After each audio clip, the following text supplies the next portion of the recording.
In previous videos, you might have heard me say that over the last few years during things like E3, the Game Awards, or any big game reveal events, that I've always asked for a couple of games to come back. There's always been Rayman, there's always been Fable. We've had no news of a new Rayman. We've had news of Fable 4 being in production, but nothing since its initial reveal. One of the other games I have constantly asked for, and I think besides Fable is the one I want most, has been Splinter Cell. Now, my history with Splinter Cell starts back way late into the game's actual release cycle. I started with Chaos Theory, and then went back and replayed 1, 2, and then Chaos Theory to get a broader picture of the story. Splinter Cell was one of those games I always wanted to play when I first saw it way back in the day. I believe it was around maybe like 2003 or 4. I didn't own an Xbox at that time, and I didn't really get new PlayStation games until it was like birthdays or Christmas, and when it came to that, there were other games I just wanted more. It wasn't until a friend of mine who is an absolute die-hard Splinter Cell fan introduced me to the series and lent me his copy of Chaos Theory, which is where and when I fell in love with the game. Like, I've talked about Metal Gear Solid and what I would like to see from the potential sequel that's rumoured to be in the works. Metal Gear Solid kind of invented the whole stealth genre. Like, it was a very early pioneer at the very best. Like, I don't want to say it invented the genre and then there's some obscure game that came out before it that actually invented the stealth genre. But in Metal Gear Solid, the stealth wasn't always too in-depth. I don't think it was until Metal Gear Solid 3 that the stealth element really came to the forefront. Metal Gear Solid 1 and 2, your stealth elements revolved around pressing up against walls, going through ducts, and avoiding enemy field of vision. Splinter Cell took that concept and some concepts from games like Thief, where you were now hiding in shadows, and how deep and dark those shadows were affected your visibility to enemies. The sound, like the ambient sound in a level, affected how your sound was produced and heard by enemies. Shooting out lights, leaving doors open, guards who aren't on patrol. All of this in Splinter Cell really made an immersive experience in the stealth genre unlike anything I had experienced before, and it was masterfully done. Chaos Theory, in my opinion, is the best in the series. And admittedly, that is coming off of the back of me only playing the first 3 entries, because I saw Splinter Cell Double Agent, I saw Splinter Cell Conviction, and they didn't look like Splinter Cell to me.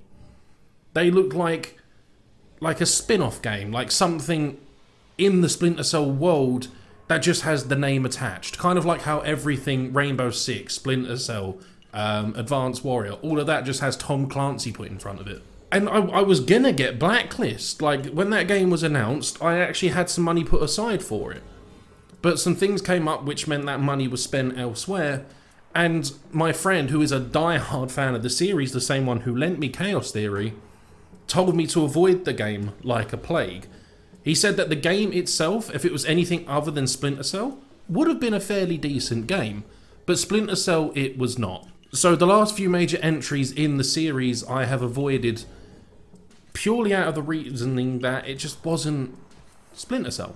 And considering it's been almost 9 years now since the last major release, which was Blacklist, for the longest time I haven't just been asking for a new Splinter Cell game, I've been asking for a true Splinter Cell sequel.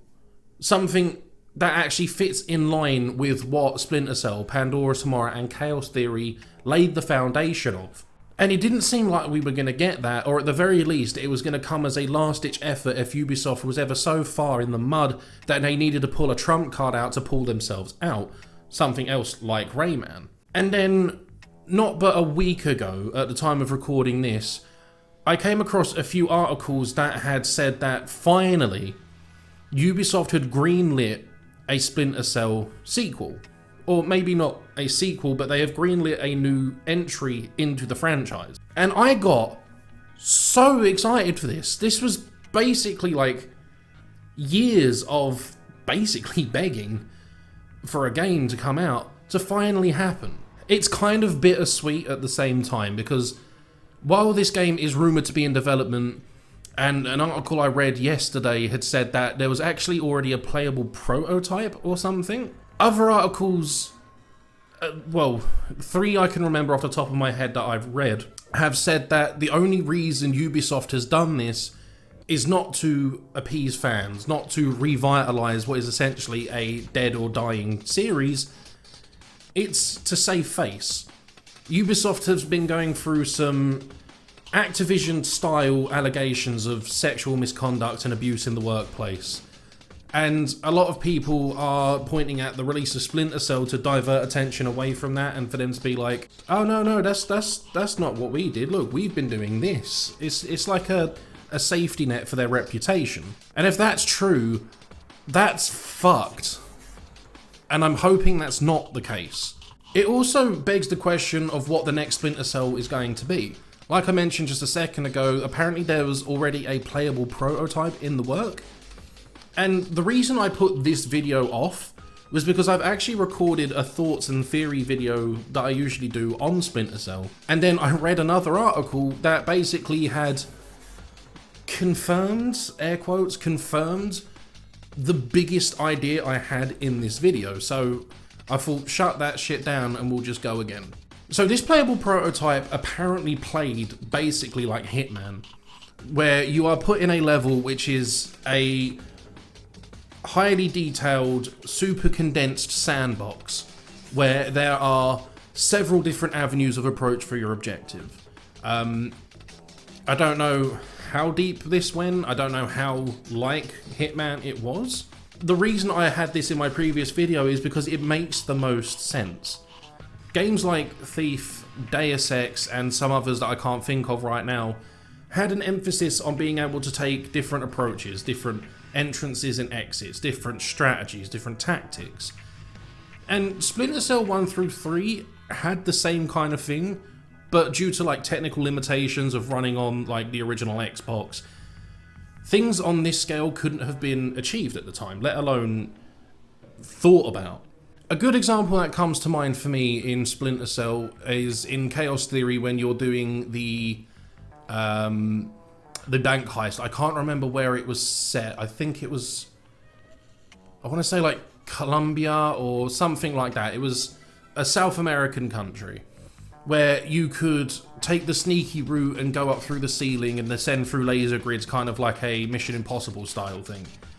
You could risk going through the front door if you wanted to. There was a side entrance as well, if I'm remembering correctly.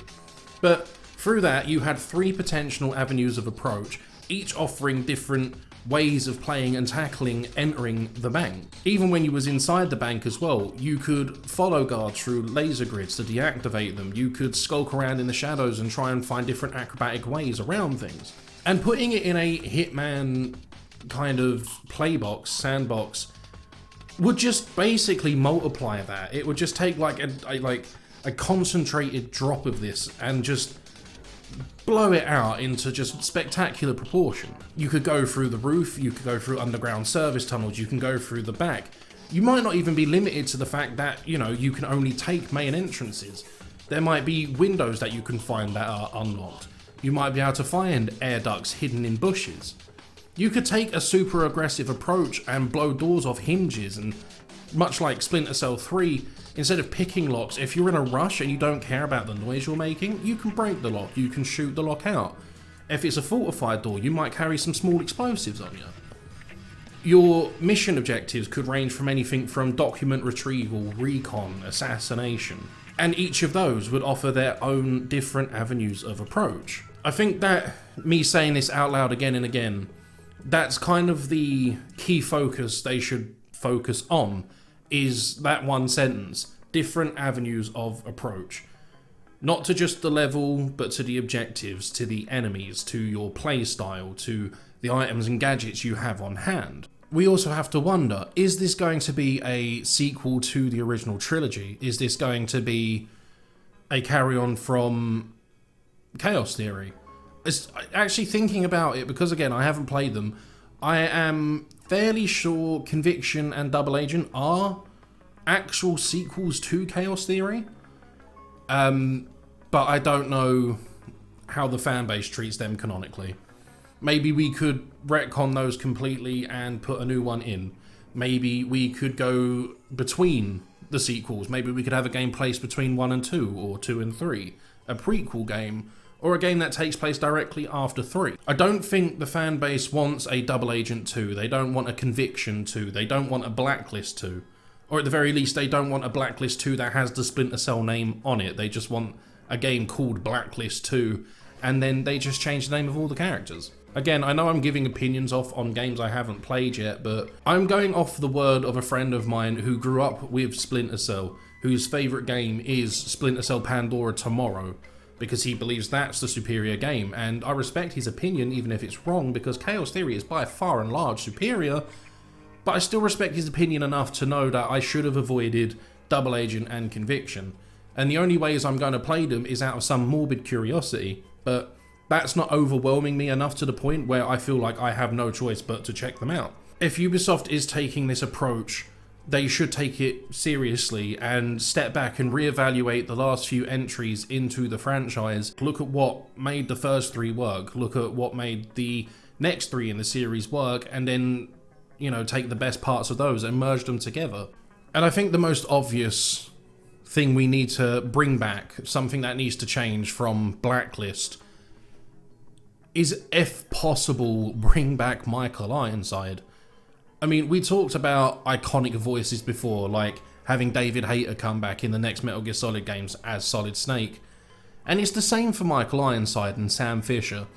Sam Fisher, like, as a person, his character model, his look, having the voice of someone other than Michael Ironside come out, someone with that really deep and low raspy voice that just, if you're into that, could make your hairs on the back of your neck stand up for the right reasons, or if you're on the wrong side of him for the wrong reasons.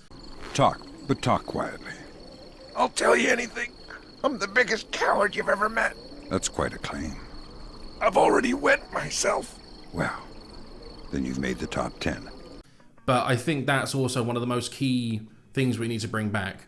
I know Michael Ironside took a step back from the role because he was suffering from illness. I believe it was cancer. But I would hope that if he's well enough now and willing, he would come back and reprise the role at least one more time. That's kind of all I had to talk about in this video. I realise it's been a long time since I posted a video like this to the channel.